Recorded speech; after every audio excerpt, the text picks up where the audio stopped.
"How long has this light been on?" I asked my teenage son after tossing down the keys to the car I once owned but have since gradually been evicted from. "I'm not sure," he matter-of-factly replied without raising his head from his phone.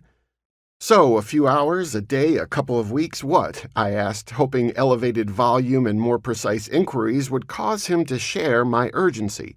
The unconcerned, still barely audible response came back. I don't know." Then, almost magically, in a kind of circle-of-life moment, I heard the voice of my dearly departed father burst from my mouth as I involuntarily launched into an impassioned and eloquent soliloquy on the seemingly self-explanatory purpose of warning lights and the inherent dangers of not responding to them.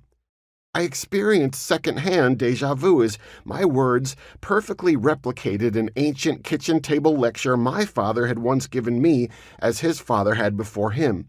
Instantly, I'd become part of a proud, parenting lineage tracing back to the very genesis of automobile notification systems.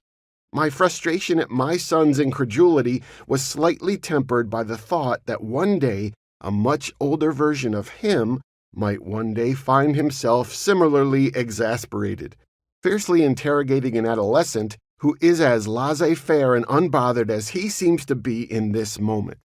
As I stormed out of the kitchen, I punctuated my diatribe with one final salvo. "The warning lights are there for a reason. Pay attention."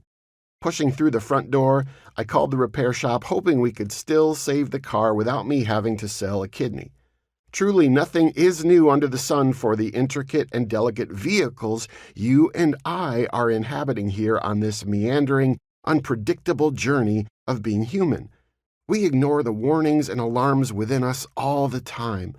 Physical fatigue comes, and instead of slowing down, cutting back, or, God forbid, taking a nap, we down another cup of coffee or energy drink, hoping to buy just enough of an artificial turbo boost to thrust us back into the day for a few more hours.